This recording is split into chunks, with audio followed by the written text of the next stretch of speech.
Basketball Talk Pro. My name is Ron Ekker.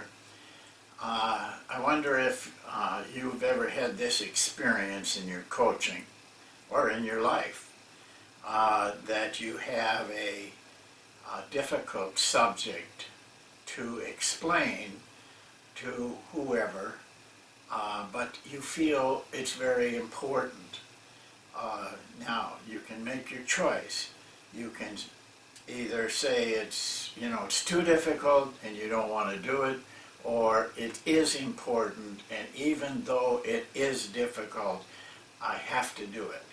I am in that position today. I have to explain a principle that I think is very important in application to your basketball coaching if you want to use it. But it is a difficult assignment. But I think it's important because what we're going to deal with is facts, not smoke, but hard facts. So let me explain the Pereto Principle to you. Vilfredo Pereto, and that rhymes, I know, was an economist in Italy in the late 1800s. And in doing one of his studies in his employment, he found out that in Italy at that time, and it's equally true in the United States at this time, that approximately 20% of the wealth in people in Italy held 80% of the total wealth in the country. So a very small portion of people held 80%, or the largest portion, of wealth in the country. Well, he started to apply this to many things. In fact, he was a gardener. He even realized that there were a small portion of his plants that produced a large portion of his results. And so he began to apply it to many things, and the principle was born, and now is used by major companies, everything from Microsoft to IBM, as a means of determining where they need to put their emphasis. It's called the 80-20% rule in popular terms. However, it's important for you to understand that it is not exactly 80-20%.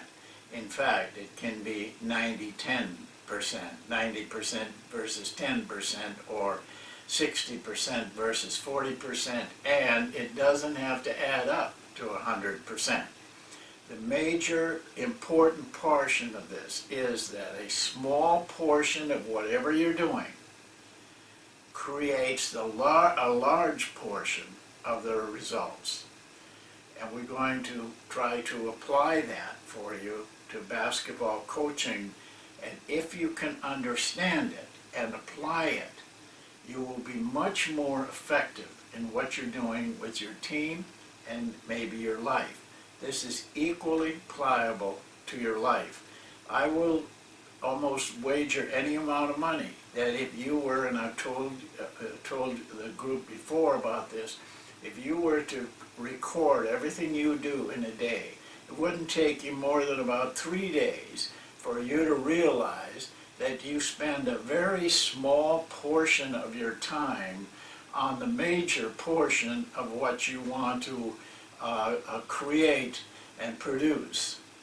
And I think you'll see that as we go along. But in order to do this, the best way I can do it, I want to show you two short slides that will bring it into focus as far as basketball is concerned, which is what I want to get across to you, that this is stuff you can use in your coaching. We'll watch the slides. Well, this is the Atlanta Hawks player sheet from last year, 2014-2015 season, but after 56 games. Now, my first example here is to show you these players in yellow represent 4 players out of 15 total players on their team. That is 26% of their team. Only 26%, but they represent 58% of the total scoring. So according to the principle now, 26% of the team is providing 58% of the scoring. Now this is a pretty obvious example. You don't need to know the principle to see that these 4 players are the main thrust of their scoring. But you would probably be a little surprised at the amount of that. So the rest of the team, 11 players, are only providing 42% of the total scoring. But we can learn something from this. First of all, before we go to the next slide, which will show us a lot more, I want to point out these numbers. 54% of their scoring comes from twos. Now remember, these are 2-point baskets and 2-point attempts. 54% of their total scoring comes from 2-point baskets.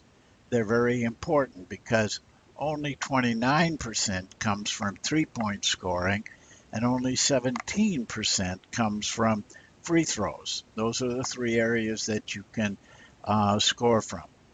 So this is important to know before we go to the next slide. I want to point out something though. Atlanta has a very balanced team. You could do this with other teams, probably your own, and you would find that maybe only 1 or 2 players are scoring 58 to 60% of the points of your team points. That is not completely unusual. So it then becomes, this shows that this is a very balanced team. You might find a very imbalanced team if you were to do this. But I'd like to take you now to the next slide because that has a little bit more bearing on what we're talking about.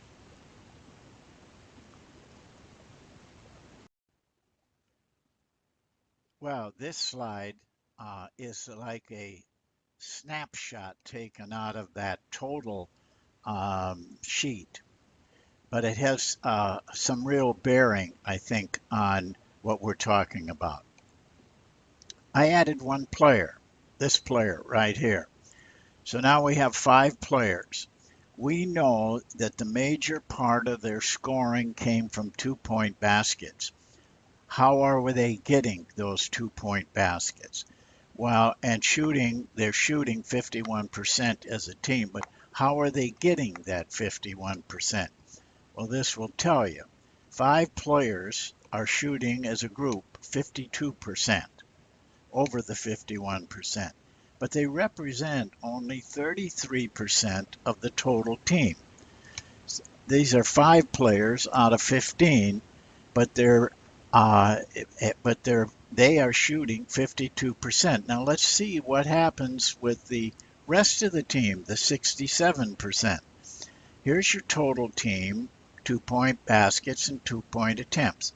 The top 5 make up this many of those 15, 67, and 3,096. The rest of the team, 10 players, or 67% of the team, make up only these baskets, 507 baskets, 2-point baskets, 1,070 attempts, and they're shooting only 47%. So now what we have is 33% of the team is shooting 52%, 67% is shooting 47% only.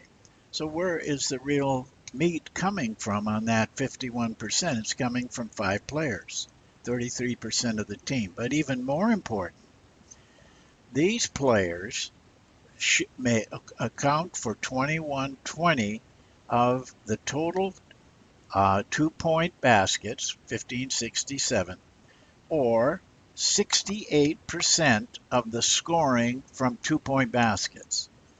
The rest of the team, 67% of the team, provides only 32% of the input into the scoring done by 2-point baskets. This is the principle in its entirety. This is the imbalance. Now, what do you do with this? Well, the first thing, if I were coaching this team, these are the mate of their team.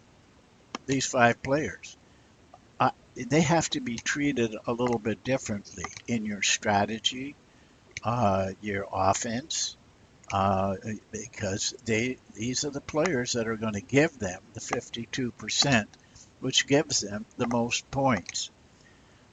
You can't treat everybody equally. That'd be nice. And when you say the announcers and those talking heads are saying, well, they have a very balanced team.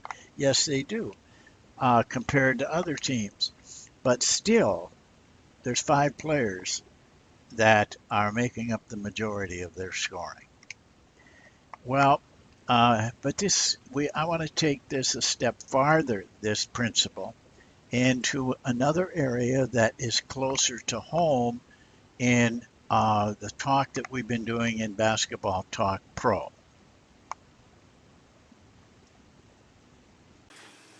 I hope that that information kind of turns on a light bulb up here someplace because I want to take it now beyond what the slide showed you. I think it's important, very important.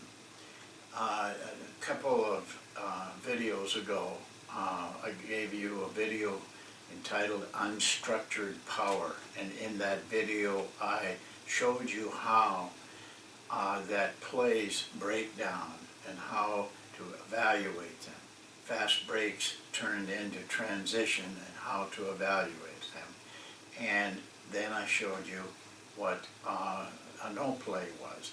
These were with 2 good NBA teams.